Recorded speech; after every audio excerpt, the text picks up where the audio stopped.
In this video, I'm going to walk you through your first Python assignment. We're going to use Python and PyCharm, the IDE, in order to make our first bunch of Python text code, and we're going to run it and see what happens.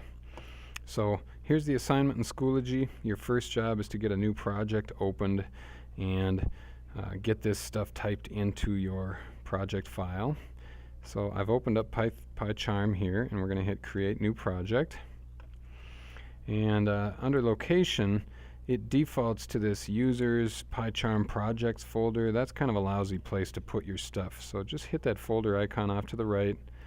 I'm going to go into my own Coding 3 Python folder and create a new folder called Assignments. And that's where I'm going to keep all of these assignments for Python. So we hit Open there. Under the Project Interpreter, you have a couple of choices of interpreters. It doesn't really matter to me whether you use a virtual environment or an existing interpreter. What really matters to me is that it says Python 3.7 somewhere in there. A virtual environment is considered best practice for bigger projects, but for us it doesn't really matter. So I'm going to use the existing interpreter because that'll keep my folder structure a little bit smaller and easier to read. So we'll hit Create, and all it does is it gets us into this main window. Next step, click that folder Assignments that you created. Then you can right-click that and make a new Python file. And I'm going to call this ASST Assignment 1.1. As long as you selected Python file, it will add a .py extension for you. And hit OK. And for some reason it didn't actually open that. I don't know why not. Let's try again.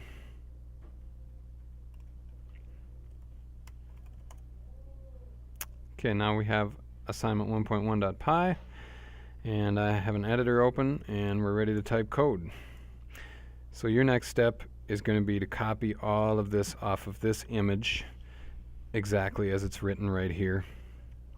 And I'm going to fast forward my video to a point where I've already done that. So here's that file with all the code entered into it.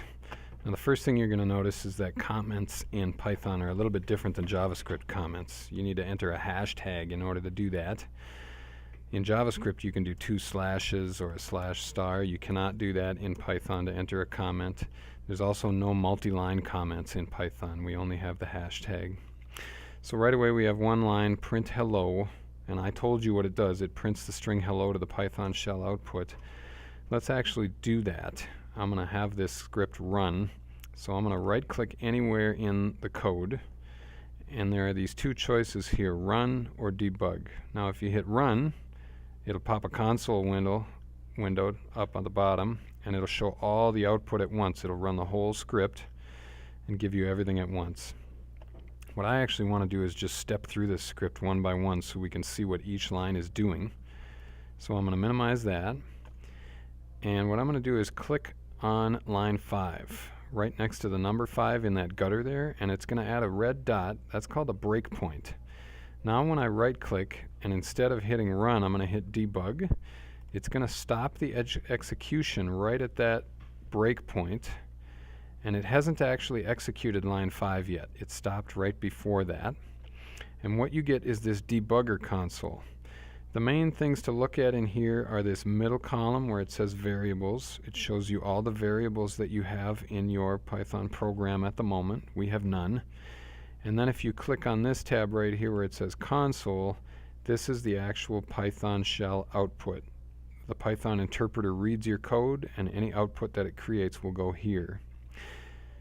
Now to step through the code, you've got all these different buttons up here that control how that stepping through happens. The one that you want to use is right here, and this is the one where if you hover over it, it says step into my code. That's what you want to do. I'm going to click that once, so it ran line 5, and you can see right here on the console output it did print hello, the string. Notice that it didn't print the single quotes. Those single quotes just tell it that what it's printing is a string. What it prints is the contents of that string. Great.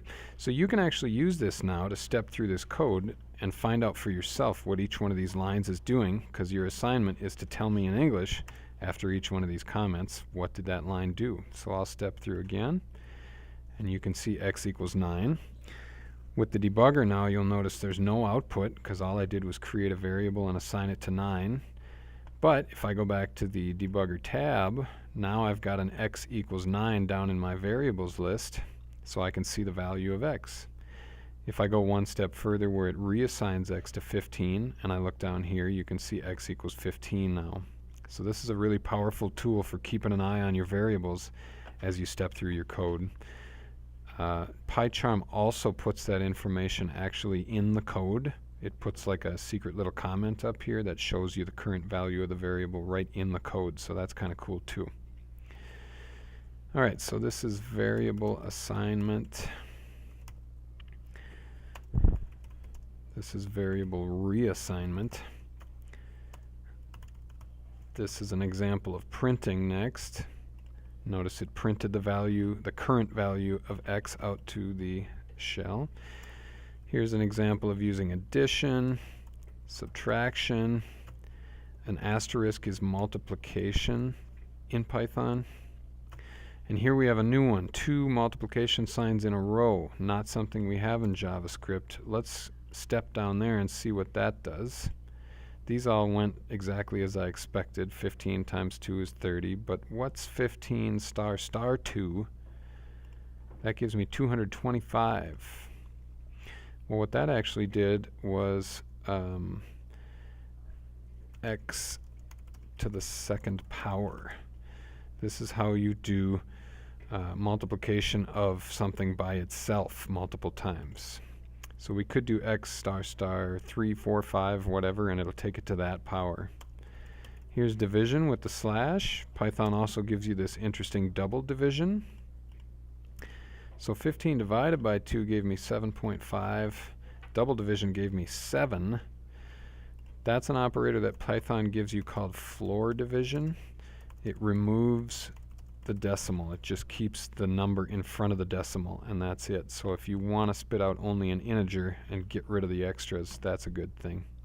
This x%2 is yet another thing that Python gives you. If I run that, I get 1. This is called modulo division. What modulo division does is it returns the remainder of a division operator. So 15 divided by 2 is 7 remainder 1. So that's why it's returning 1 down here, because the remainder is 1. Okay, now we're going to reassign x.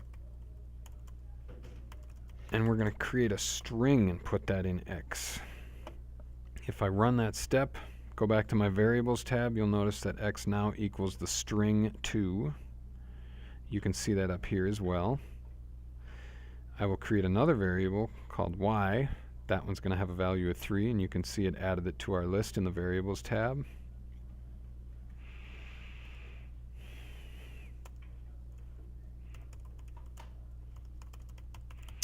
And now if we print x plus y, what I wanted to show you is it does not create the string 5. 2 plus 3 doesn't equal 5 in this case, it equals 2, 3. If I do y plus x, it equals 3, 2. Do you see what's happening here? This is called concatenation, where it puts 2 strings together into a new string. Okay. Here we have some more variable assignment. I just created 2 strings. I'm here showing you that you can concatenate 2 strings, and you can dump the result of that into yet a new variable.